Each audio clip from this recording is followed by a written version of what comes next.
The story of King Henry VIII's rule was shaped by two powerful desires: blood and power. In the cold winter of 1547, as his bloated body was failing from the inside, England's most infamous kings had to face his own death.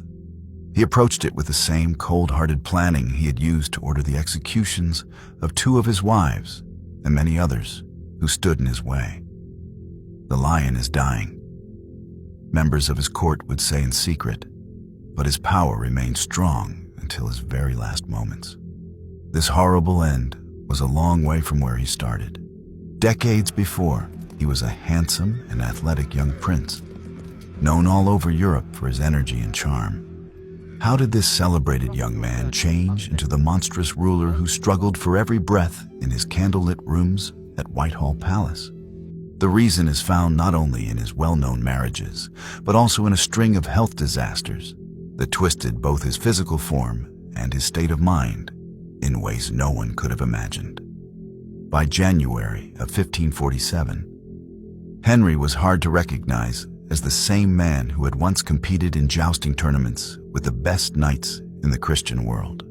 His body had turned into a war zone of sickness. His legs were covered in leaking sores that gave off a smell so bad that people in his court found it hard not to be sick in his presence. The king now needed special machines to help him move his massive body, which some reports claim had grown to weigh almost 400 pounds. His once handsome face had become twisted and swollen, his eyes sinking deep into his yellowish, unhealthy-looking skin. The royal doctors had tried every treatment they knew. They had tried letting his blood, giving him plant-based medicines, and saying prayers, but nothing worked against the mix of diseases that were taking over their king.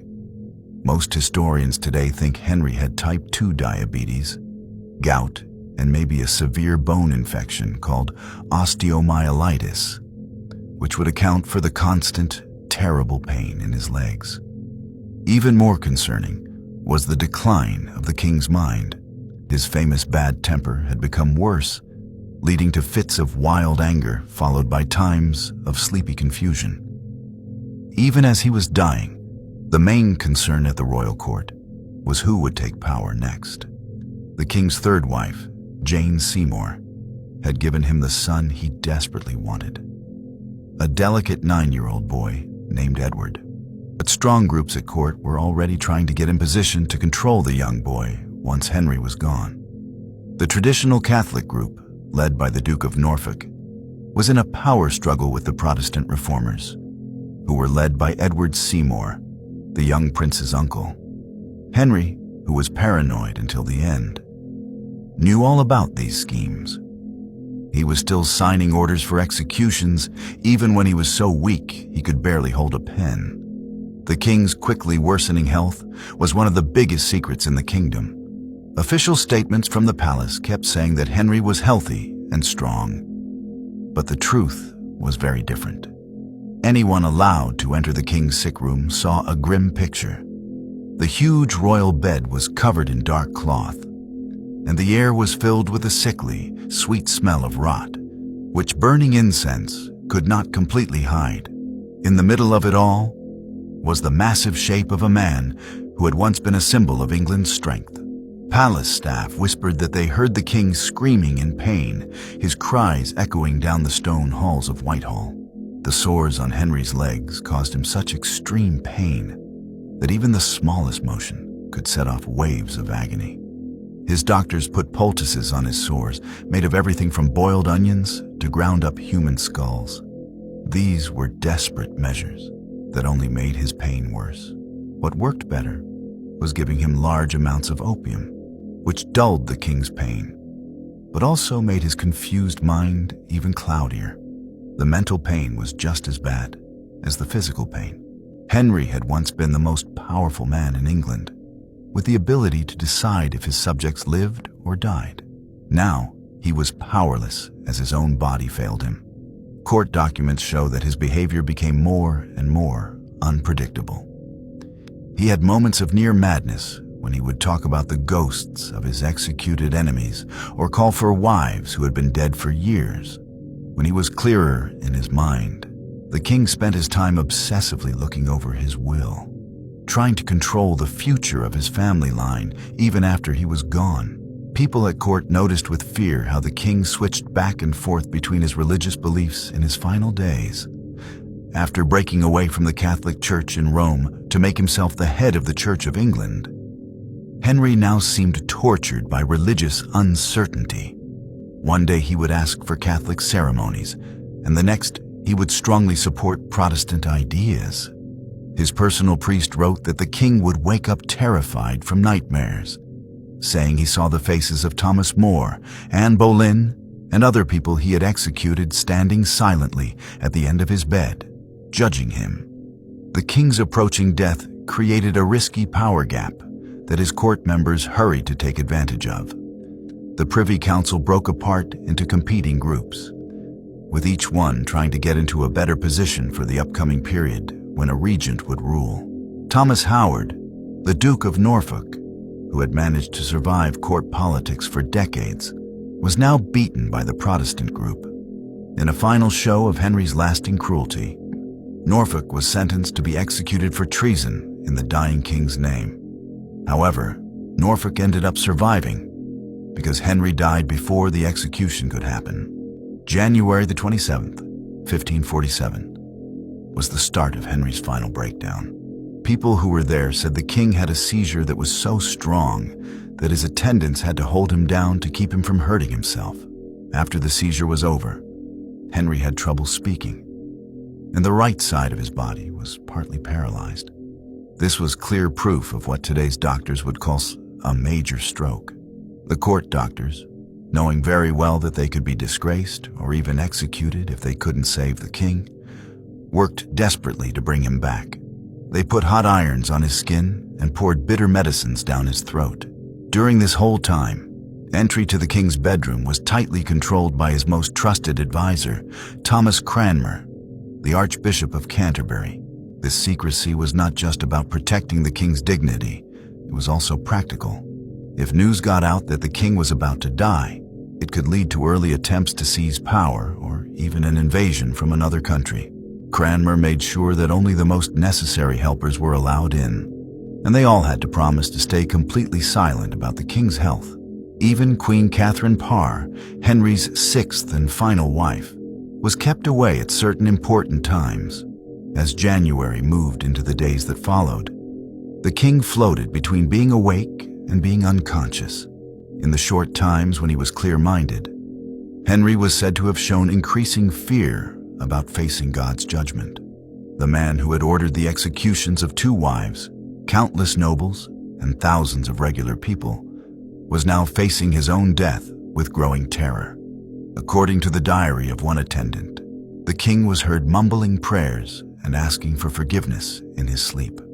This was a huge change from the unbending ruler who had changed England's religion by his own strong will.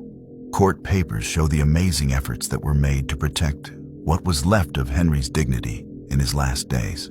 As his body failed, teams of servants worked in shifts to handle the unpleasant jobs of cleaning and moving the king's enormous body. The sores on his legs had gotten so bad that it was said you could see the bone through the dead flesh. The smell got so strong that anyone entering the king's room had to carry a scented handkerchief. The windows were thrown open to the cold winter air whenever the king was unconscious.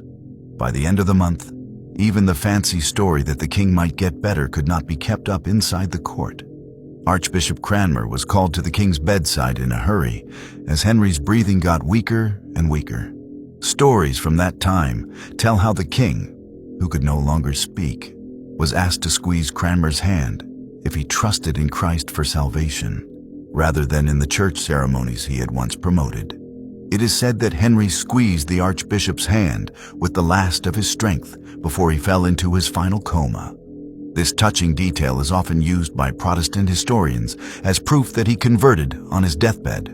The king died before the sun came up on January 28, 1547. Even after he died, Henry's huge body commanded attention in the royal room. His corpse was a horrifying monument to a life of overindulgence and pain. The official reason for his death was listed simply as the body naturally breaking down, but modern medical experts believe it was a deadly mix of heart failure, blood poisoning from his infected wounds, and problems from what was likely type 2 diabetes. What was more amazing than his death was the incredible plot of silence that came after it. The Privy Council kept his death a secret for 3 whole days while they secured power for the young Edward VI. This delay was vital for making sure the change of power went smoothly. While Henry's body was lying in his room, Edward Seymour, the Earl of Hertford and the new king's uncle, acted quickly and ruthlessly to take control. Secret meetings were held, important castles were secured, and anyone who might challenge him was dealt with before the public was told of Henry's death on January 31st. When the church bells in London finally rang to signal the king's death, Edward Seymour had already been made Lord Protector and Duke of Somerset. He was now effectively the ruler of England, governing for his young nephew. Getting rid of Henry's body created special problems that tell us a lot about both Tudor funeral customs and the king's physical state when he died. Court documents show that the king's body started to break down very quickly, probably because of the serious infections he already had. Embalmers worked frantically to prepare the body. They took out his internal organs and filled the empty spaces with sweet-smelling herbs and spices. Even these professionals were reportedly stunned by the condition of Henry's organs, especially his sick liver and swollen heart. Henry's coffin had to be specially built to fit his massive size. It was reportedly almost twice as wide as a normal coffin for a nobleman. It was so heavy that it needed a stronger platform and more people to carry it. During the time he was laid out for public viewing at Whitehall, people who were there said that the lead-lined coffin actually burst open because of the pressure of gases building up inside the decaying body. This caused fluids to leak out onto the floor of the chapel. This gruesome event was quickly hidden, but stories say that dogs licked up the liquid, creating a final, disgusting humiliation for a king who had been obsessed with his own majesty. The funeral parade to Windsor Castle on February 16th was one last chance for the Tudor government to show off Henry's power, even after his death. Horses draped in black cloth pulled the giant coffin through streets filled with people mourning. There were also figures of the king that showed him as he looked in his best years, not the swollen man he had become. At St. George's Chapel in Windsor Castle, Henry was buried next to Jane Seymour, the only wife who had given him a male heir and the only one who had been lucky enough to die from issues during childbirth. Before Henry's feelings for her could change and she could fall out of his favor, the reality of Henry's decaying body was a sharp contrast to the heroic story that was already being created about his reign. Court painters like Hans Holbein had created the lasting image of Henry as the powerful, broad-shouldered man, standing with his legs apart and his hands on his hips, staring boldly at anyone who looked at him. This carefully created image had little to do with the disease-ridden body that was now sealed under the stone floor of Windsor. Yet, it would be this image of Henry VIII that would stick in people's minds for hundreds of years. Henry's will showed his final efforts to control the future even after his death. The 30-page document clearly stated the order of who would rule next. First his son Edward, then Mary, the daughter of his first wife, Catherine of Aragon, and finally Elizabeth, the daughter of Anne Boleyn. This clear plan for succession, although it was briefly interrupted when Lady Jane Grey ruled for 9 days, was eventually followed exactly as Henry had wanted. The king's influence over England after his death would continue through all 3 of his children, who would each rule as a Tudor monarch before the family line ended with Queen Elizabeth I's death in 1603. More important right away were the plans Henry made for who would have power while Edward was still a child. The king set up a regency council of 16 men who were supposed to govern together until Edward turned 18.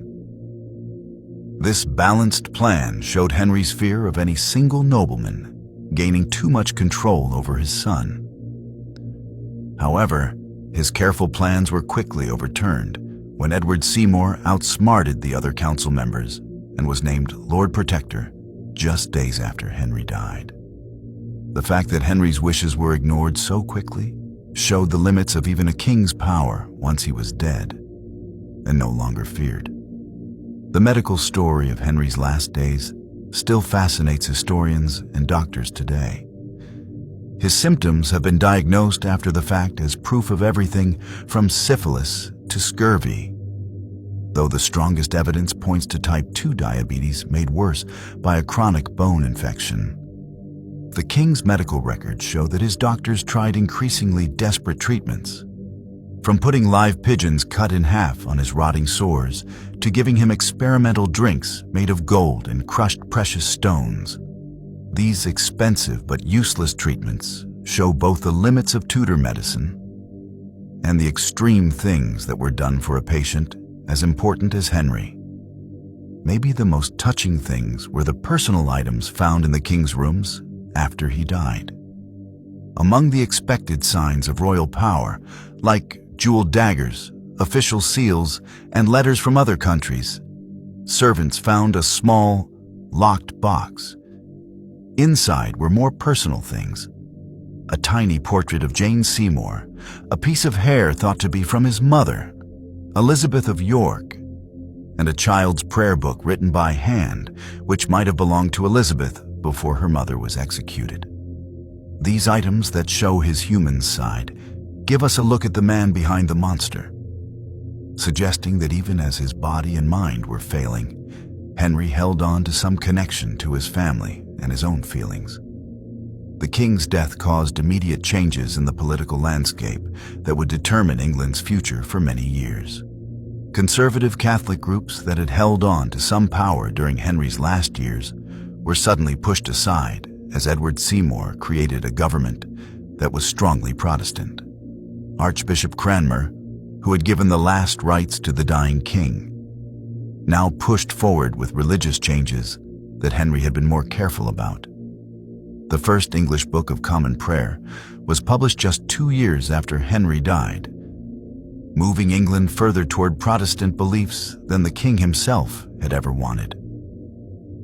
Henry's own complicated religious views — he had broken away from Rome but kept many Catholic traditions — left a confusing legacy. This allowed both Protestant and Catholic groups to claim that he was on their side. Protestant reformers focused on his rejection of the Pope's authority, while Catholics pointed to his defense of certain Catholic beliefs and his opposition to Lutheran ideas. This religious confusion would lead to conflicts throughout the reigns of all 3 of his children, as England swung between extreme Protestantism under Edward, a return to Catholicism under Mary, and finally, a middle path established by Elizabeth. The king's death also signaled a major shift in Tudor propaganda. Having built up the image of Henry as England's protector against foreign enemies and the tyranny of the Pope, royal publicists now had to figure out how to pass this authority to a 9-year-old boy. Portraits of the young Edward VI were intentionally made to look like his father's famous stance, showing the boy with the same wide-legged pose and defiant look that were characteristic of Henry's most famous portraits. Court events stressed the idea of continuity, and court members were expected to bow to Edward's empty throne with the same respect they had shown his father. Outside of politics, Henry's death had an impact on everyday life all over England. For almost 40 years, he had been the face of royal power, and his personality and decisions had directly influenced government down to the local level. His death created a void in people's minds as much as in politics. Church records from early 1547 show that people were very worried about the future, with more reports of prophetic dreams, strange signs in the sky, and even supposed ghost sightings. For people who saw religious meaning in everything, the death of such a powerful king naturally felt like it could be the end of the world. The reactions of other countries to Henry's death showed the complicated position England now held in Europe. The French ambassador reported that King Francis of France truly mourned for his dear brother of England, even though they had often been in conflict. Emperor Charles V, who was Catherine of Aragon's nephew, was more practical. He looked at the strategic possibilities, wondering if England, ruled by a child king, might be open to invasion or new alliance. Pope Paul III, who had excommunicated Henry a decade earlier, reportedly had a mass said for the king's soul. This was a diplomatic move that acknowledged Henry's importance, while also reasserting the Catholic Church's claim on his spiritual fate. The physical place where Henry died, his private rooms in Whitehall Palace, almost immediately became filled with historical importance. Court members reported feeling hesitant to go into the rooms where the king had suffered in his final days. Rumors of strange noises and unexplainable cold spots fed superstitious fears. The young King Edward VI reportedly refused to sleep in his father's bed and demanded that new rooms be made ready for him. This emotional aftermath shows the traumatic effect of Henry's death on those who had seen his decline, many of whom had spent their lives trying to predict and please his unpredictable moods. Henry's medical case is one of the best documented royal deaths in history, giving us valuable information about Tudor medical practices. His doctors kept detailed records of the treatments they gave him in his final months. These records survived because they were kept as proof that everything possible had been done to save the king. These documents show a mix of ancient medical ideas with new Renaissance methods, such as using heated cups to draw out bad humors, plant-based medicines from classical texts, and even early forms of water therapy. The fact that these methods did not work shows the limitations that even the most advanced doctors of that time faced. The king's obsession with his image after death included detailed instructions for his tomb, which was planned to be a huge monument that would be much larger than any other royal burial site in England. Henry ordered complex designs with 40 life-sized bronze statues and a tall central structure with a statue of himself on horseback at the top. This grand plan showed both his large ego and his worry about how history would see him. Ironically, the huge project was never finished because of a lack of money, and the planned bronze figures were later melted down during the English Civil War, something that would have made the image-conscious king furious. Right after Henry's death, there was a rush for people to either get close to or distance themselves from his legacy. Court members who had lost favor in his final years came out of hiding, while others who had been in his good graces scrambled to form new alliances for protection. Archives hold sad letters from royal servants who suddenly found themselves without a job after decades of tending to the king's personal needs. For many, it was impossible to adapt. The skills needed to handle Henry's unpredictable temper were not very useful in the more controlled court of Edward VI. Some former favorites took their own lives in the months after the king's death, unable to handle the quick changes in power. Perhaps most importantly, Henry's death marked the start of a major change in English government. It moved from being ruled by an absolute king whose personal desires dictated policy to more cooperative ways of sharing power between the monarch and the nobility. Edward Seymour, as Lord Protector, did not have Henry's frightening personal authority and had to rely more on the approval of the council. This change, although it was temporarily undone during Mary's reign, set a pattern for limiting royal power that would grow under Elizabeth and eventually lead to England's unique path of constitutional development. In a strange twist, Henry's death weakened the very idea of absolute monarchy that he had spent his life building up. The king's final illness became a topic of deep medical study, with each new generation of doctors looking at his symptoms again based on the knowledge of their time. Victorian doctors, who had strong moral views on disease, often pointed to syphilis as a likely cause. seeing Henry's condition as a punishment from God for his sexual behavior. Specialists in the early 20th century focused more on metabolic problems, suggesting that gout and diabetes were the main issues. Modern medical historians have suggested more complicated diagnoses, including rare genetic conditions that would explain both his physical decline and his mental changes, as well as chronic brain injury from multiple jousting accidents in his younger years.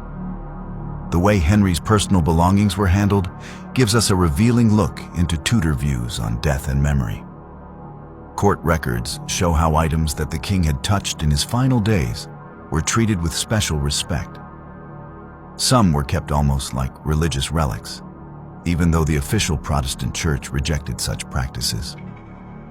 His last set of night clothes, stained with his body fluids, was formally burned under the watch of Archbishop Cranmer. This was an act that combined practical cleanliness with symbolic meaning.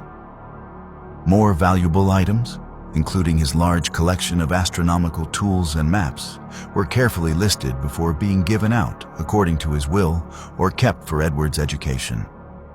Henry's death put his surviving wives and children in dangerous situations that required them to carefully navigate court politics.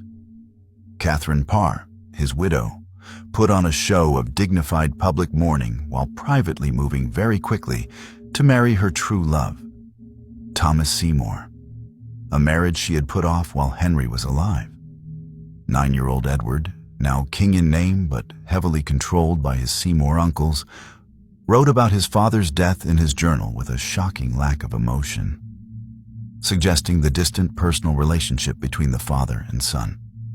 Meanwhile, Henry's daughters had their own difficulties in the new system. Mary, at 31, remained a devoted Catholic and felt increasingly distant from Edward's Protestant changes.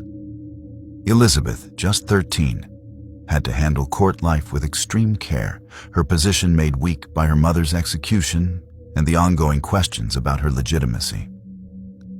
Both princesses would eventually become queen, as Henry had promised.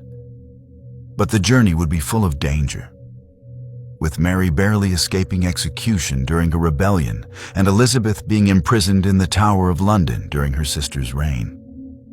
The stories of Henry's final hours show the incredible loneliness that even the most powerful king faces at the moment of death. Even though he was surrounded by doctors, attendants, and court members, records from that time suggest Henry faced his end essentially alone, separated from others by both his royal position and the uniquely personal experience of dying. Archbishop Cranmer, who tried to offer spiritual comfort, reportedly got little response other than that final squeeze of his hand. The king, who had demanded complete obedience in his kingdom, found himself ultimately making his final journey by himself, a powerful reminder that death is the great equalizer. The year after Henry's death showed just how much his personality had controlled English government. Administrative records reveal a large number of decisions that had been waiting for his personal approval. Many of these were on matters that could have been handled by lower officials, but were brought to the king because of a culture of extreme respect. Under Edward's regency, government procedures had to be changed to work without the king's direct input. This change, while chaotic at first, eventually made the institutions of government stronger, developing bureaucratic systems that could function without the monarch's personal involvement. Henry's grand funeral procession was his final performance in England's public show of power. Accounts from that time describe horses draped in black velvet, heralds carrying ceremonial weapons, and a life-sized wax figure of the king in full royal attire on top of his coffin. The artificial body stood in for the decaying real one hidden underneath. This procession moved from London to Windsor over several days, allowing thousands of his subjects to see this last display of Tudor majesty. The careful planning of the event showed a deep anxiety about the political transition, using ceremony to reinforce the idea that while the king may die, the monarchy itself would continue. The court doctors who had not been able to save the king faced an uncertain future afterward. Medical records show that some quickly found jobs with other noble families, while others were professionally shunned for their connection to Henry's failed treatment. Dr. Thomas Wendy, who had been courageous enough to tell Henry that his death was near when others were too afraid, used this display of bravery to continue his royal service under Edward VI. The king's apothecaries were especially scrutinized, and lists of the medicines they provided during Henry's final illness were checked for potential carelessness or, even worse, for deliberately speeding up his death. The scientific study of Henry's remains, which happened during renovations of the vault in the 1800s, offered intriguing clues about his physical state at death. Workers reported finding an enormous skeleton that matched Henry's known height, with signs of severe joint damage, especially in the legs. Modern forensic analysis applied to historical medical records suggests that Henry may have reached the incredible weight of about 400 pounds at his death, with a waist size of over 50 inches. This extreme obesity, along with poor blood flow in his legs and the open sores described in accounts from his time, would have created the perfect environment for the blood poisoning that likely played a part in his death. Perhaps what is most telling about Henry's final days is what they reveal about the limits of power. The king who had changed England's religion, executed queens and nobles without hesitation, and built a navy that would one day command the world's oceans, was completely powerless against the breakdown of his own body. Court records describe Henry flying into a rage at his doctors, demanding that they make him healthy again through the sheer force of his royal authority. This pointless struggle against biological fact highlights the central contradiction of absolute monarchy, the unavoidable weakness of even the most powerful human body, to disease, decay, and death. The religious uncertainty around Henry's death provided an opportunity for different stories to be told that served various political ends. Protestant writers focused on moments of evangelical clarity on his deathbed, while Catholic writers outside of England described a king tormented by regret for breaking with Rome.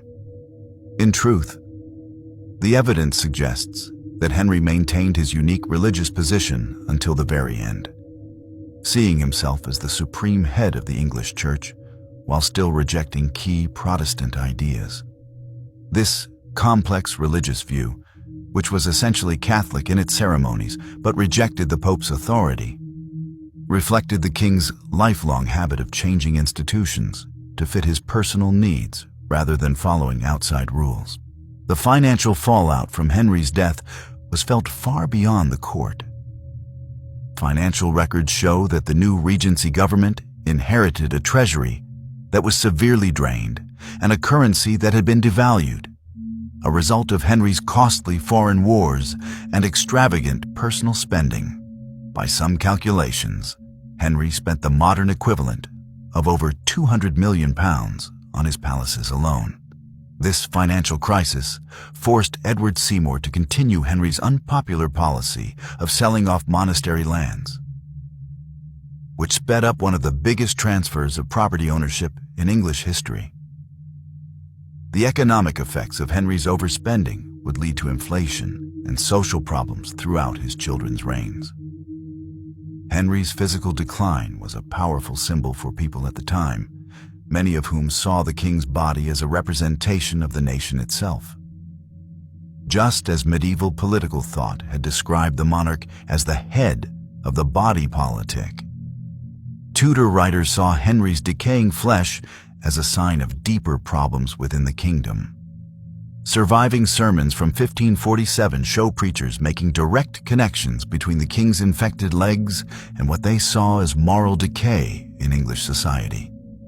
This symbolic interpretation became politically useful during Edward's reign, as reformers argued that just as Henry's body had needed drastic action, so too did England's religious life need to be purified. The last days of Henry VIII mark a unique point where medieval and early modern ideas about kingship clashed. On one hand, the elaborate death ceremonies, the concern with a proper burial, and the anxiety over who would succeed him all followed ancient patterns of royal death that went back centuries. On the other hand, the detailed medical records, the legal exactness of Henry's will, and the continued functioning of the government represented more modern ways of handling state power. Henry, therefore, died with a foot in two different eras. He was the last English king to have truly medieval-style authority. But he was also a monarch who had pioneered the state bureaucracy that would define future governments. In the end, what makes Henry VIII's death so captivating is not just the gruesome physical details or its political importance, but what it shows us about the human experience itself. The king who had ruled his time through the sheer force of his will ended his life facing the same limitations as the poorest of his subjects. Accounts from that time suggest that Henry felt moments of deep existential fear in his final days, facing judgment not as a king, but simply as a man. As the Archbishop of Canterbury reportedly reminded him while giving him the last rites, "You are about to appear where no titles bear weight and no earthly power offers protection." In that final, human weakness, perhaps England's most infamous king found a connection with his people that he had never achieved during his reign.